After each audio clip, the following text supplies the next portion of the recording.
자, 오늘은 누가복음 10장입니다. 순서에 따라 10장이지만 마침 오늘 복음 전파에 대한 부분이 나옵니다. 우리가 9장에서도 나왔었어요. 9장에서는 주님께서 12제자들을 파송하시면서 복음을 위임하신 장면이 나왔는데 10장에서는 70명의 제자를 파송하십니다. 9장과 10장이 연속으로 제자들을 파송하셔가지고 주님의 복음을 위임하는 장면인데 10장에서는 70명이에요. 근데 이제 이 누가복음 9장과 10장에 있는 12제자, 70제자 파송하시는 장면은 다르지만은 사실 파송할 때 하시는 당부의 말씀은 비슷해요. 유사해요. 좀 누가복음만 바꿔 볼 때는 9장에서는 되게 짧게 간단하게 묘사하시고 9장에서 6절까지밖에 간단하게 묘사 안 하셨거든요. 10장에서 70인을 파송할 때는 꽤 길게 묘사하셨어요. 꽤 길게. 근데 10장에서 70인을 파송할 때 했던 이 명령이, 이 당부의 말씀이 마태복음에서는 12제자 파송 때 했던 말들이에요. 그러니까 같은 거죠. 12제자 파송할 때 하신 말씀과 70제자 파송하실 때 하신 말씀이 유사한 말씀을 하신 거예요. 제자들 파송하실 때마다 유사한 말씀, 교리적인 차이가 크게 없는 유사한 말씀을 하셨어요. 근데요, 마태복음에서는 다른 복음서도 마찬가지예요. 12제자만 언급됩니다. 주님을 따르는 수많은 무리들이 있고 그들도 제자로 불린 사람들이 많이 있었겠지만 요한복음에서도 다른 제자들이라는 표현이 나오긴 나오지만요. 대부분 복음서에서는 12제자만 나와요. 사도들만 나옵니다. 근데 70제자가 강조된 것은 누가복음이 유일해요. 다른 복음서 70제자라는 말 안 나오잖아요. 누가복음만 나옵니다. 그리고 70제자에 대한 말씀이 12제자의 말씀보다 좀 더 많아요. 누가복음에서만 보게 되면 9장에서 12제자 파송 설교와 10장에서 70제자 파송 설교를 볼 때 70제자 파송 설교가 좀 자세하게 나오잖아요. 이 내용이 마태복음에 따르면 12제자 파송 설교와 내용은 같지만 누가복음 배열에서는 이 부분을 조금 더 강조해 주시고 있습니다. 왜 그렇죠? 왜 70제자를 유일하게 누가복음만 말하고 있고 또 누가복음에서 이 70제자를 12제자 때보다 더 강조해서 설명을 하고 있죠? 왜 그럴까요? 일단 사람들의 제자하면 12제자밖에 딱 없다고 생각하는데 그 관념을 주님이 깨주시는 거예요. 12제자 말고 더 있어 알려주시는 거죠. 그리고 사람들 생각하잖아요. 그래 제자들이 더 있을지라도 핵심이 12제자고 그 다음 70제자고 또 더 많은 무리들이 있었고 물론 핵심으로 말하면 비슷할 수 있겠지만 주님이 취급하시는 것에 있어서는 차이가 없는 거예요. 어느 누가 12제자보다 70제자가 더 못하다 말할 수 있을까요? 물론 하나님께서 12사도들에게 주신 특별한 임무들이 있어요. 특별한 임무들이 있고 특별한 역할들이 있는 건 맞아요. 그래서 그들을 12로 계속 묶어서 사역하시는 건 맞아요. 하지만 그렇다고 70제자가 12제자보다 못하거나 믿음에 있어서라든지 사역에 있어서라든지 그런 것이 아니란 말이에요. 주님의 사역은요, 특정 계층에 한정되지 않는다는 걸 보여줍니다. 오늘날 교회에서요, 지금 2000년 교회에서 우리 오후에 교회사 특강도 하지만 말입니다. 교회사 보게 되면은 이 카톨릭을 중심으로 이단 사상 중에 핵심이 무엇입니까? 베드로의 계승자, 사도들의 계승자. 이 계승자란 말이 그들에게는 되게 중요한 겁니다. 왜 교황이 권위를 가져야 되냐? 왜 사제들이 권위를 가져야 되냐? 왜 목사들이 권위를 가져야 되냐? 이건 모두 사도권이 계승됐기 때문이다. 이런 말을 계속하고 있거든요. 틀린 말입니다. 잘못된 말입니다. 권위주의를 쌓는 말이잖아요. 근데 주님은 처음 누가복음에서 그 부분을 깨트려 주신 거예요. 깨트려 주시고 너희 모든 사람들이 하나님의 복음에 있어서 전달자들이다 라고 말씀하는 거죠. 주님께 부르심 받은 모든 사람들에게 해당되는 말입니다. 주님을 섬기는 성도들, 주님을 전하는 성도들은요, 사도와 같아요. 초대교회의 역할에서 차이가 있긴 하지만은 그러나 주님께서 사도들만 특별한 상급 많이 주시고 다른 사람은 상급도 적게 주시고 이런 거 아니죠. 그렇죠. 주님께서는 그들을 모두 동일하게 취급을 하시는 겁니다. 사도들을 계승했다며 권위의 자리에 앉으려는 자들에게 경종의 말씀을 주시는 장면이 누가복음이기도 해요. 그래서 누가복음 우리 계속 봤잖아요. 좀 더 낮은 사람들, 좀 더 평범한 사람들, 좀 더 연약한 사람들, 좀 더 대중들, 좀 더 우리와 밀접한 사람들에 초점을 맞추고 있는 책이 누가복음이에요. 그래서 우리가 여러분 일반적으로 마태복음 예수님을 왕으로 묘사하고 뭐 누가복음 예수님 인자로 묘사하고 이런 기본 구분을 아시겠지만 단지 예수님만 인자로 묘사하시는 것이 아니라 그 인자를 마주하는 그 모든 백성들에게까지 저들은 저 멀리 있는 특별한 사람들이야가 아니라 나와 같은 바로 그런 사람들이구나 라는 걸 알려주시는 거예요. 우리 6장에서도 봤잖아요. 마태복음 산성설교에서는 영이 가난한 자들은 복이 있나니 이렇게 말씀하셨는데 누가복음에서는 지금 가난한 너희는 복이 있나니라고 직접 콕 집어서 말씀해 주셨다는 얘기입니다. 이 말씀을 읽고 있는 우리 모든 사람들이 주님 앞에서 나는 영적으로 가난하고 나는 영적으로 정말 죄 많은 사람이고 연약하고 이렇게 자신을 겸손하게 낮출 줄 아는 모든 성도들은요, 누가복음을 통해서 주님의 말씀을 바로 나에게 하시는 말씀이지 라고 깨달을 수 있는 거예요.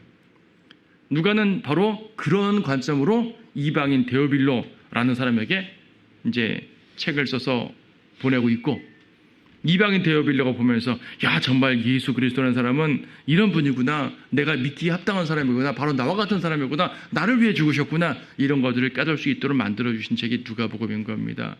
그만큼 친근한 책이에요. 친근한 책인 만큼 또 예수님에 대해서 자세히 알려주시는 거죠. 자, 그걸 보자는 얘기입니다. 자, 특히 여기서 이제 2절에서 추수할 것은 많으나, 여러분 성경에서 추수란 말을 마태복음 13장 비유에서 또 계시록 14장에 보게 되면요, 종말에 있을 추수에 대해서 말하는데 성경의 모든 추수가 그것만 말하는 거 아니에요. 계시록 14장이라든지 마태복음 13장 39절 보게 되면 주님께서 비유를 말씀하실 때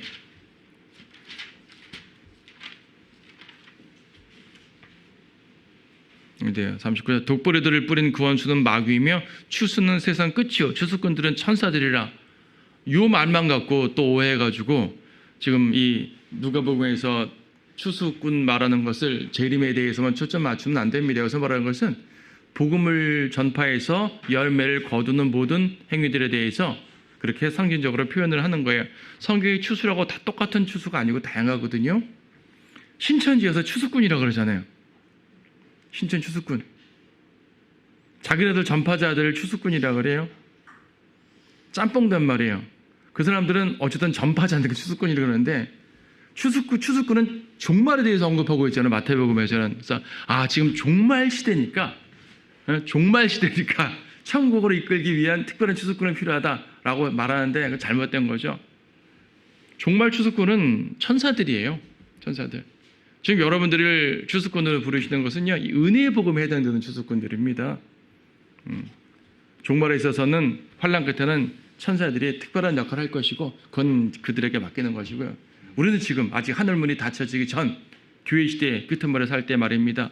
모든 성도들에게, 모든 죄인들에게 그분의 복음을 전해가지고 구원받게 하고 열매를 거두는 것을 말하는 거죠. 자, 3절에서 어린 양들을 이리들 가운데 부르는 것 같다라고 말합니다. 얼마나 불안하시겠어요. 세상은 이리들, 도둑들, 사자들로 가득 찬, 뱀들로 가득 찬 곳입니다. 그 가운데 양들을 내보내려니 얼마나 주님 불안하시겠어요. 물론 주님께서 그들과 함께 하신다는 약속과 힘을 주시긴 하지만, 그러나 마치 어린아이를 처음 자기 발로 걸어가도록 세상에 내놓는 것과 같은 마음일 거예요. 내가 널 믿는다, 잘할 줄 믿어, 내가 너와 함께 할게 라고 말씀해 주시면서도 그것도 불안한 것은 마치 부모가 자식을 이제 내보내는 그런 모습 같은 거죠. 자식을 처음 학교에 보낼 때, 자식을 처음 아들 같은 경우 군대에 보낼 때, 자식을 처음 어디 부모 외에 혼자 여행을 보낼 때, 이럴 때 있잖아요. 이럴 때 괜히 불안하잖아요. 그렇죠? 그런데 주님께 맡기면서 우리는 합니다. 예수님도 같은 그런 마음으로, 그러한 심정으로서 제자들에게 말씀을 해주고 계신 것입니다. 하지만 하나님께서 지켜주십니다. 복음 전파자들은 항상 위험에 처할 수밖에 없어요. 항상 공격을 당하니까. 그런데 주님께서 함께 하신다고 약속해 주십니다. 5절에서 또 너희가 어느 집에 들어가든지 먼저 이 집에 화평이 있으라고 말하라. 화평을 전해서 화평이 있으라 말하라. 화평의 복음이에요. 물론 지금 누가복음에서의 문맥적인 상황은 아직 십자가 이전이고 또 표적도 언급하고 있고 이런 걸 보니까 하나님 나라 복음이라고 표현을 하면서도 천국 복음으로 우리는 교리적으로 볼 수는 있어요. 하지만 주님께서 의도적으로 계속 하나님의 나라를 강조하는 것을 볼 때 이 말씀의 영적인 교훈을 우리가 그대로 받을 수가 있는 거거든요. 화평의 복음이잖아요. 로마서 10장에서 사도 바울은 이 은혜의 복음을 화평의 복음이라 말했어요. 화평의 복음. 에베소 6장에서도 화평의 복음의 신발을 신으라고 말씀하고 있지 않습니까? 왜 화평의 복음입니까? 하나님과 우리가 화목하게 되었기 때문에. 하나님과 우리가 원수관계였는데 화목하게 되었단 말이에요. 우리는 그걸 잘하는 사람들입니다. 죄인이 하나님과 화목하게 됩니다. 여러분 고린도후서 5장 19절 말씀 보세요. 고린도후서 5장 19절. 즉 하나님께서 그리스도 안에 계셔서 세상을 자신과 화해하게 하시며 그들의 죄가를 그들에게 돌리지 아니하시고 우리에게 화해의 말씀을 맡겨주신 것이라. 화해의 말씀, 그렇죠? 화해의 말씀. 그래서 우리는 그 그리스도의 대사로서 화해를 선포하죠. 20절 바로 뒤에 말씀하죠. 그러므로 이제 우리는 그리스도를 대신한 대사들로서 하나님께서 우리를 통하여 너희를 권면하신 것 같이 우리도 그리스도를 대신하여 너희에게 간구하노니 너희는 하나님과 화해하라. 화해의 복음을 전하는 것입니다. 그래서 이제 70명의 제자를 보내시면서 그들을 추수할 일꾼들로 이제 묘사를 하시고 또 어린 양들을 이들 가운데 보내는 것처럼 불안하지만 주님께서 함께 하신다고 말씀해 주시는 것이고요. 또 4절에서는 돈주머니나 자루나 신도 지니지 말고 도중에 아무에게도 인사하지 말라. 또 너희가 어느 집에 들어가든지 먼저 이 집에 화평이 있으라고 말하라. 또 화평의 아들이 거기 있다면 너희 화평이 그 위에 머무를 것이요 그렇지 않으면 그 화평은 너희에게로 되돌아가리라 그러셨죠. 이 역시 마태복음 10장에서 12제에서 파송 때 했던 말씀 유사합니다. 특히 화평이 있으라. 좀 전에 이제 화평의 복을 말씀한 건데 거절하는 자들이 있을 거 아니에요. 거절하는 자들. 내가 화평의 복음을 전하는데 거절하잖아요. 거절하면은 그 화평이 나한테 돌아온다고 그럽니다. 그러니까 우리가 이제 세상 살면서 원수들을 대할 때 말입니다. 원수들을 대할 때 복을 빌어야 되는 거예요. 복을 비는데 상대방이 복을 받을 만한 상태가 되면 그 복이 그한테 가요. 분명 나한테 원수인데요. 저 사람이 원수인데요. 내가 복을 빌었거든요. 근데 이 복이 그 사람한테 갔어요. 그 말은 뭐죠? 저 사람이 복을 받을 만한 상태가 됐다는 거죠. 그 말은 뭐죠? 그 사람이 회개했다는 것이죠. 그 사람이 하나님께 돌이켰다는 것이죠. 그러면 여러분들은 그분에게 복을 빌고 그 사람이 복을 받은 것을 기뻐하시면 돼요. 나한테 각오에 앉아있던 그 악한 감정 때문에 왜 저 사람 복 받지? 하고 화내면 안 돼요. 내가 복을 빌었잖아요. 근데 저 사람이 그 상태가 안 됐어요. 회개도 안 하고 여전히 나쁜 짓 하고. 그러면 걱정 마세요. 그 복이 여러분한테 돌아오는 거죠. 그것도 풍성하게. 그래서 주님께서 원수 갚으면 주님 계시니 우리 스스로 원수 갚지 말고 하나님께 맡기라고 하셨고요. 머리에 숯불을 쌓아놓는 행위라고 말씀하셨죠. 여기서는 복음에 대해서 그런 비슷한 표현을 씁니다. 복을 비는 것뿐 아니라 화평의 복음을 전하는 관점에서 말씀하시는 거예요. 그가 복음을 통해서 복을 받을 수 있는, 화평을 받을 수 있는 그러한 마음 상태가 되고 영접하게 되면 그분에게 화평이 임해가지고 하나님의 자녀가 되고 그렇게 되겠죠. 하지만 그렇지 않으면 박해를 받고 미움을 받으면서도 화평을 전했던, 복음을 전했던 여러분들에게 주님의 화평이 더욱더 풍성하게 임할 줄 믿는 거예요. 주님이 약속해 주셨잖아요. 그러므로 우리가 주님의 일을 하면서 세상에서 고통과 박해와 미움과 모든 거 받을 때 염려하지 마세요. 주님이 다 갚아주신다고 말씀하고 있는 겁니다. 네. 그래서 이제 9절에서 뭐라고 말씀하십니까? 또 그곳에 있는 병자들을 고쳐주고 그들에게 말하길 하나님의 나라가 너희에게 가까이 왔다라고 말합니다. 문맥적으로는 천국 복음을 말하는 곳에 치유라는 표현이 나오니까, 하지만은요 우리가 9장에서 이 부분은 자세히 봤어요. 복음 전하는 자들은 하나님 나라 일꾼들이라는 사실을 기억하셔요. 여러분들은 비록 세상 나라 대한민국의 소속으로 살고 있지만 여러분의 영적인 소속은 바로 하나님 나라 백성이잖아요. 하늘 백성이에요. 우리의 소속은 하늘에 있죠. 시민권은 하늘에 있단 말입니다. 우리의 소속은 하늘이에요. 하늘. 그래서 우리는 하나님 나라와 그분의 의를 이제 구하는 그런 성도들로서 살아야 돼요. 복음 전파자들은요 직접 전도지를 전하고 직접 구령 메시지라는 그 말만 하는 것이 아니라 우리의 모든 삶을 통해서 하나님의 나라와 그분의 의를 추구하는 삶을 살아야 돼요. 그러는 가운데 복음도 전하는 것이에요. 평상시에 하나님의 나라와 그분의 의를 구하는 것과 관계없는 삶을 살면서 관계없는 마음 상태로 살면서 딱 시간 되니까 오늘 교회에서 구령 모임 가는 시간이다. 이 시간만큼 제대로 해야지. 그때만 바짝 복음 전하는 거 안 되는 거예요. 그들은 하나님 나라 일꾼이 아닌 거죠. 물론 아직 믿음이 연약한 자들이 훈련의 개념으로 다양하게 할 수는 있겠지만 우리가 안정되고 성장하면서요. 그런 모습들은 우리 안에 제대로 갖춰져야 되는 걸 말하는 거죠. 자, 11절에 보게 되면요. 먼지를 떨어버리라고 그러죠. 우리에게 묻은 너희 성읍의 먼지마저도 너희에게 떨어내버려노라. 이렇게 비유를 말할 수도 있어요. 이 먼지마저도 너희가 나를 거절한 증거가 될 것이다. 그런 표현도 될 수 있는 거예요. 왜냐하면 뒤에 나온 내용들 보게 되면 내가 너에게 말하노니 그날에는 소돔이 그 성읍보다 더 견디기 쉬우리라. 코라시나 너에게 화 있으리라. 베세다에 너에게 화 있으리라. 만일 너희 가운데서 행한 능력 있는 일들을 투르와 시돈에서 행하였더라면 그들은 벌써 베옷을 입고 제에 앉아 회개하시리라. 그러나 심판 때에는 투르와 시돈이 너희보다 더 견디기 쉬우리라. 카퍼나움아 하늘까지 높아진 너는 지옥까지 끌어내려지리라. 야, 이게 무슨 말씀이에요? 코라신, 베세다, 카퍼나움 다 갈릴리 마을들인데요. 주님의 복음의 혜택을 가장 많이 본 마을들이에요. 카퍼나움, 베세다는 또 복음서에 많이 나오잖아요. 카퍼나움은 정말 많이 나오죠. 이적들 주님 많이 행하셨고요. 설교 많이 하셨고요. 수많은 사람들이 복음의 혜택을 받은 사람들입니다. 근데 주님을 거절해요. 그래서 지금 코라신, 베세다, 카퍼나움 이런 도시들과 비교되는 도시가 어디냐면 12절에 소돔, 13절에 투르와 시돈. 투르와 시돈은요 극심한 우상숭배 지역이고요.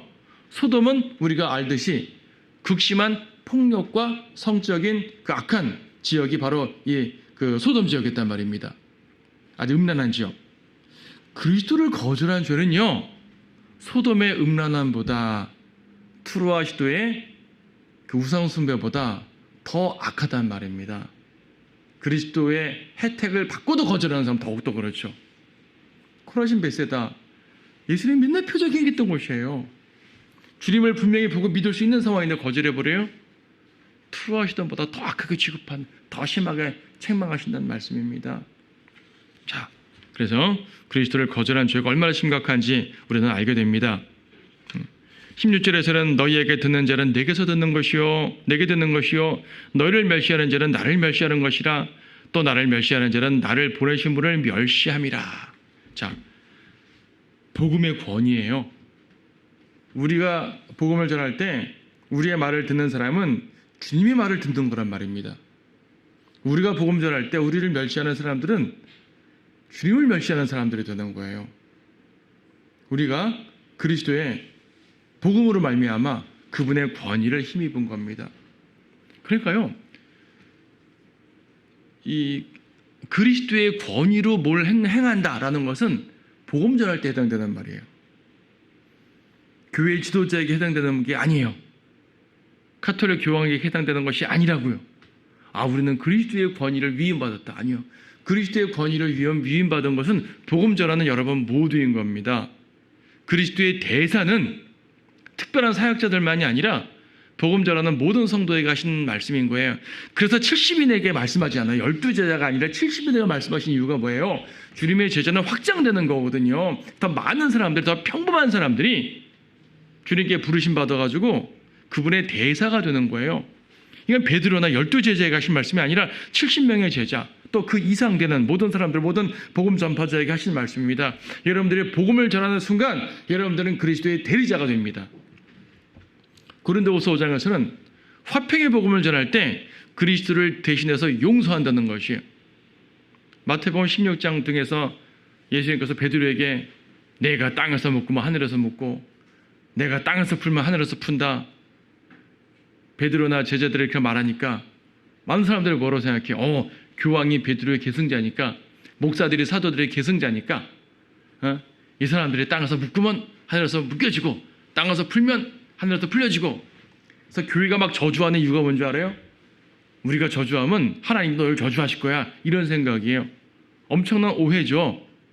예수 그리스도의 권세는요, 우리가 땅에서 풀면 하늘에서 푼다는 말은 우리가 용서를 선포하면, 그리스도의 복음으로 말미암아 죄인에게 용서를 선포하면 하나님께서 이루어 주신다는 말이거든요. 우리가 그리스도의 이름으로 화평의 복음을 선포했어요. 그 사람이 영접했어요. 그러면 당신은 복음을 받아들였으니까 하나님의 자녀가 됐습니다. 하나님께서 오케이 승인해 주신 거거든요. 사실은 하늘에서 승인한 걸 우리가 행하는 거지, 하늘에서 승인하지 않는 걸 우리 마음대로 행한다고 주님이 승인해 주시는 것이 아니죠. 그렇죠? 그래서 이 말씀은요, 복음 전파자에게 된다는 말이에요. 주님의 권위로 행할 수 있는 유일한 상황은 복음 전파, 용서, 사랑 등등 주님의 사역을 행할 때 된다는 말입니다. 특별한 사역자가 아니라 성령에 힘입어서 말씀으로 사역하는 여러분 모두에 해당되는 말이에요. 그러한 여러분들을 미워하고 박해하게 되면 그리스도를 박해하는 거라고 주님 취급하신다는 얘기죠. 성도들은요, 하나님의 눈동자로 지켜주시는 주님의 성도들이에요. 여러분들은 하나님의 눈동자. 근데 성도들을 괴롭혀요? 하나님의 눈동자를 괴롭히는 것 같아요. 주님이 가만히 있겠냐고요. 여러분이 받은 이 권한과 이제 위치가 이런 것들 얼마나 위대한지 주님께 감사를 해야 되는 겁니다. 자, 그 다음 장면 뭡니까? 70명이 돌아와서 기쁨으로 돌아와서 주님께 말합니다. 주여, 주의 이름을 대면 마귀들까지도 우리에게 복종하나이다. 여러분 얼마나 좋겠어요. 들어와가지고 주님께 사역 보고를 하는데 말입니다. 막 증거들이 막 나타나니까 기분 좋겠죠. 그렇죠? 여러분 그러지 않습니까? 막 복음 전하는데요. 오늘 저는 10명 구령했어요. 오늘 몇 명 구령했어요. 기분 좋잖아요. 평상시 한 명도 구령 못하는데 오늘따라 구령이 잘 됐네요. 좋죠? 예, 기분 좋아요. 하지만 그런 특별한 사역을 이뤘다고 기분 좋아하지 말란 얘기예요. 특히 여기서는 마귀들도 주의 이름으로 쫓겨난다 이거죠. 얼마나 좋겠어요. 막 마귀에 물러가랬더니 물러간단 말입니다. 마치 내가 커다란 권한을 받은 것 같고 위대해진 것 같잖아요. 주님 뭐를 말씀하시냐면 20절에서 그러나 영들이 너희에게 복종하는 이것으로 기뻐하지 말고 오히려 너희의 이름이 하늘에 기록된 것으로 기뻐하라. 무슨 말입니까? 이게 무슨 말이에요? 사람들은 복음의 외적 능력에 초점을 맞춰요. 외적 능력이 좋은 거예요. 외적 능력이 기뻐한다고요. 하지만 주님께서는 우리가 외형적 능력에 도취되는 것을 경고하십니다. 복음 많이 전해서 구령 많이 하면 좋죠. 그거 정말 좋은 일이고요. 주님께 상 받을 일입니다. 하지만 그걸 통해 그 사람이 우쭐 된다면 그에겐 상이 없는 거예요. 이미 교만해지는 것이고 자기가 한 것이 되어버리는 것이니까 상이 없죠. 그런 것들에 도취되는 것을 경고하고 계시는 것입니다. 대신 너희의 이름이 하늘에 기록된 것으로 기뻐하란 말이거든요. 구원받고 하나님께서 함께 하시는 것보다 기쁜 게 어디 있어요? 아까 찬송 불렀죠? 주 예수와 동행하니 그 어디나 하늘나라. 구원받고 주님과 동행하는 것은요, 어떠한 외적인 권세와 능력을 행하는 것보다 기쁜 일입니다. 그렇죠? 여러분들은 무엇으로 인해서 기뻐하는 거예요? 외형적으로 내가 교만해지고 높아지면 기뻐하는 거예요? 뭔가 부유해지고 많은 것들이 들어오면 기뻐하는 거예요? 아니요. 주님과 함께 한다는 사실에 기뻐하는 거예요. 주님 그걸 말씀하시는 거죠. 예, 분명 복음을 통해서 영적인 세계에 커다란 일들이 벌어지는 것이 맞습니다. 예, 뭐라 그랬어요? 18절에서 사탄이 하늘에서 번개처럼 떨어지는 것을 내가 보았노라. 무슨 말이에요? 복음 전할 때 하늘에서 엄청난 사건들이 이루어지고 있는 겁니다. 복음 전할 때 영적 현상들 여러분들은 보이지 않죠? 우리의 눈으로는 보이지 않아요. 하지만 우리가 복음 전할 때요, 엄청난 영적 전쟁들이 일어나고 있는 거예요. 엄청난 전쟁들. 근데 우리가 복음으로 승리할 때마다 마귀가 패해지는 겁니다. 물론 마귀는 십자가에서 기본적으로 패함받았지만 가서 우리에게 공격할 그런 수시로 하는 공격들에서 말입니다. 우리가 승리를 주님께 가져다 드리는 것이죠. 영적인 현상들이 얼마나 무수하게 벌어지는 줄 아세요? 복음 전파는요, 영적 세력이 흔들릴 만큼 커다란 전쟁입니다. 복음이 전파될 때보다 마귀는 긴장합니다. 그렇지 않겠어요? 여러분들이 전도지를 들고 성경을 들고 누군가에 갈 때요, 마귀는 긴장하는 거예요. 긴장하고 그 옆에 딱 붙어가지고 속삭이죠. 야, 너 저 전도지 받지 마. 받지 마. 바쁘다 그래. 화내고 그냥 가. 외면해. 받아서 찢어버려. 얼마나 긴장하면 그러겠어요. 복음을 우습게 알면 마귀는 그러지 않아요. 전도지 받자. 여러분 길 가다가 이렇게 마트 전단지 받으면은 문제 생깁니까? 긴장하지 않 마귀가 긴장하나요? 그게 뭐라고? 그렇죠. 마트 전단지 무슨 전단지 아무 중요하지 않아요. 하지만 전도지를 돌리게 되게 되면 마귀가 긴장한단 말이에요. 왜? 자기 세력을 잃을까 봐, 자기가 패할까 봐. 근데 전도지를 드리고 읽고 말씀을 듣고 구원받았어요. 마귀는 패배하는 거예요. 얼마나 위대한 일들이 여러분의 복음 전하는 손과 입과 발에 달렸는지 아십니까? 그래서 이걸 영적 전쟁의 무기라 그러잖아요. 복음을 전할 때 여러분들은 전신무장을 한 전신갑을 입은 군사가 됩니다. 구원받으면 그의 주인이 바뀌잖아요. 그래서 그의 이름이, 너의 이름이 하늘에 기록된 것으로 기뻐하라고 말씀하신 것이, 그렇죠? 하늘에 기록된 기뻐하라는 말씀이 나에 대한 말씀만이 아니라 구원받는 저 사람들에게 해당되는 말씀이거든요. 그들의 이름이 하늘에 기록되잖아요. 구원받으면 얼마나 기쁜 일이요.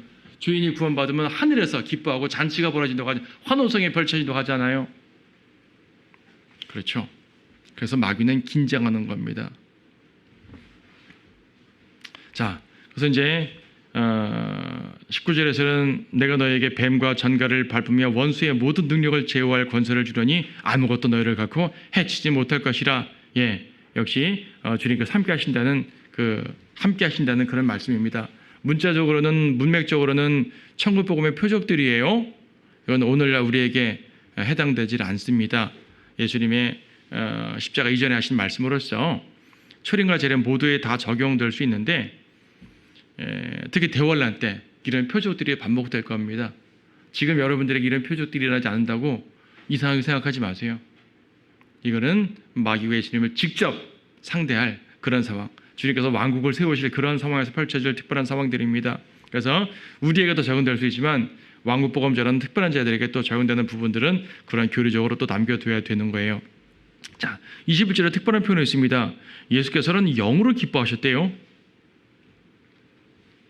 21절, 바로 그 시간에 예수께서는 영으로 기뻐하시며 말씀하시기를, 오 하늘과 땅의 주이신 아버지시여, 이런 일을 지혜롭고 슬기로운 사람들에게는 숨기시고 어린 아기들에게는 나타내시는 것을 감사하나이다. 지금요, 주님께서 기뻐하시며라는 표현이 복음서에서 딱 한 번 나와요. 주님께서 3년 반 동안 기뻐하시는 일이 없었겠어요? 기뻐하시는 일 많이 있었을 거 아니겠어요? 예수님께서 항상 이사만 쓰고 슬퍼하며 고통만 겪고 살았겠어요? 그건 아닐 거 아니겠어요? 인간이 모든 희로애락을 겪으실 수 있는 그런 인간의 몸으로 오셨기 때문에 인간을 알면 다 겪으십니다. 근데 의도적으로 기록에 있어서 기뻐한다는 표현을 쓰는 걸 보면 누가복음에 나오는 이것도, 하여튼 누가복음은 특별한 표현들 많이 나와요. 예수님께서 기뻐하신 그 내용이 무엇이냐? 내용이 무엇이냐면 지혜로운 자들에게는 숨기시고 어린 아이들에게는 나타낸단 말입니다. 높은 자들은 낮추시고 낮은 자들을 높이신대요. 이게 주님의 기쁨이래요. 세상의 모든 높은 자들 말입니다. 여기서 어린 아기, 그러니까 낮은 자들을 어린 아기로 표현했는데 마침 오늘 어린아이고 아기들도 해당되지만은, 그래서 주님께서는 천국은 이런 어린 아이와 같아야 된다고 말씀도 하셨잖아요. 자, 상징적으로 이 낮아 있는 모든 자들을 다 포함하는 말입니다. 어린아이처럼 어리석고 연약하고 낮은 자들, 연약한 자들. 고린도전서에 보게 되면 연약한 자들을 통해서 지혜로운 자들을 부끄럽게 하신다. 여러분 고린도전서 1장 말씀 보셔요.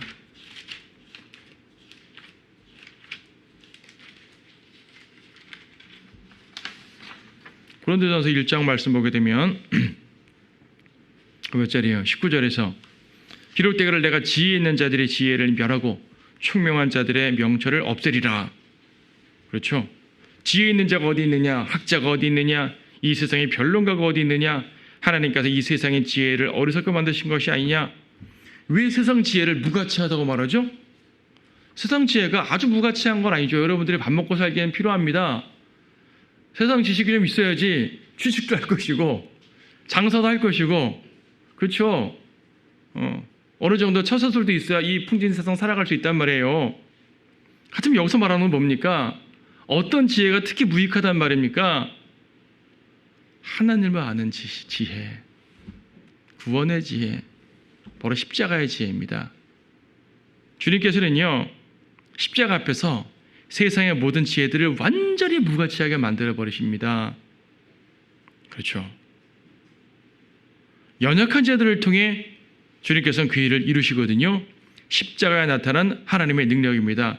거기 23절 보세요. 우리는 십자가에 못 박히신 그리스도를 전파하노니 이것이 유대인들에게는 거치는 것이 되고 헬라인들에게는 어리석은 것이 되지만 부르심을 받은 사람들에게는 유대인들에게나 헬라인들에게나 그리스도는 하나님의 능력이요 또 하나님의 지혜니라. 그리스도께서 하나님의 능력이요 지혜랍니다. 근데 주제가 뭐예요? 23절 십자가입니다. 그리스도의 십자가. 십자가를 통해 나타나신 그리스도. 그래서 십자가를 통해 나타난 구원. 하나님의 지혜예요. 근데 이 지혜를 지위가 높고 권세 많고 세상의 현자라고 불리는 박사들, 그들을 통해 전하는 것이 아니라요, 바로 연약한 성도들을 통해서 전하고 계십니다. 세상에 지혜롭다 하는 그 권력에 있다는 모든 사람들을 그리스도의 어린아이 앞에서 무너지게 만드는 거예요. 이것이 바로 하나님의 능력과 지혜죠. 지금 어린아기라고 말하고 연약한 자라고 말했는데 지금 이들이 누구에게 하시는 말씀이라고, 지금 문맥적으로 누구에게 하시는 말씀이에요? 이게 지금 70제자들, 예수님의 제자들. 이 제자들은요, 세상에 유명한 사람들 아닙니다. 물론 그렇다고 유명하거나 부자들이 예수님 믿지 못한다는 법은 없죠. 주님의 제자 중에 좀 한두 명 정도는 나름 지위 있는 사람도 있을 수 있어요. 하지만 대부분 그러지 못했거든요. 지위 있는 사람들이 주님을 따른다면, 당시에 주님을 따르려면 자기의 모든 걸 포기해야 되기 때문에 그럴 수가 없어요. 오죽하면 니고데모나 아리마다 요셉 같은 사람들도 예수님 죽으신 이후에야 자신의 믿음을 드러냈어요. 그전엔 감히 못 드러냈었거든요. 그러니까 이런 사람들은 모두 연약한 자들이고, 제자들 12제자나 70제자나 당시에 이런 사람들은 모두 연약한 자들이고요, 세상에서 미천한 자들이고요, 사람들이 거절한 자들이고요, 가난한 자들이고요, 그런 자들입니다. 바로 오늘 우리와 같은 사람들입니다. 예수님께서는 그들을 통해, 또 우리를 통해 주님의 위대한 복음의 일을 이루시는 거예요. 주님은 우리가 연약할수록 일하십니다. 우리가 강하면 우리를 통해 일을 못하십니다. 우리가 우리의 지혜를 드러내면 주님께서 우리를 통해 그분의 지혜를 나타낼 수가 없습니다. 항상 나는 연약합니다. 나는 할 수 없습니다. 그렇죠. 저도 말씀을 전할 때마다 주님, 저는 연약합니다. 저의 지혜가 아니라 주님의 지혜로 하게 해달라고, 저의 힘이 아니라 주님의 힘으로 하게 해달라고 항상 그런 마음으로 하는 거죠. 그렇지 않고는 할 수가 없어요. 제가 지식을 좀 얼마나 했다고 감히 대단하신 여러분들 앞에서 함부로 막 가르치십니까? 아니거든요. 제가 연약한 자인데 주님께서 함께 하실 때만 할 수 있는 거예요. 여러분 모두 마찬가지입니다. 그렇죠? 우리가 연약할수록, 우리가 겸손할수록 주님의 능력이 드러난다는 사실을 기억하셔야 돼요. 이때 주의할 사항이 뭡니까? 권위나 외형적 능력에 나타난다고 기뻐하지 말고 주님이 주신 생명의 은혜를 기뻐하라는 것. 앞에서 말한 것처럼 또 뭐죠? 더욱더 겸손하여서 주님만을 드러나라고 말씀해 주시는 겁니다. 22절에서 뭐라 말씀하셨습니까? 내 아버지께서 모든 것을 내게 주셨으니 아버지 외에는 누가 아들인지 아무도 모르며 또 아들과 아들이 아버지를 계시하고자 하는 자 외에는 누가 아버지인지 아무도 모르나이다. 자, 예수 그리스도의 유일성이에요. 유일성. 예수님의 신성이에요. 예수님은 인간으로 오셨지만 동시에 그분은 하나님이라고요. 예수 그리스도 외에는, 즉 아들 외에는 아버지를 알 수 없단 말입니다. 요한복음에서도 예수 그리스도라는 길 외에는 아버지께로 갈 수가 없단 말입니다. 그렇죠? 예수님은 길이요 진리요 생명이잖아요.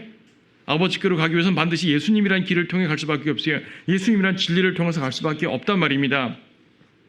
아들을 통하지 않고는 아버지께 갈 수 없어요. 하나님의 능력과 은혜거든요. 하나님의 계시해 주시지 않으면 아무도 누가 아버지인지 누가 아들인지 모른답니다.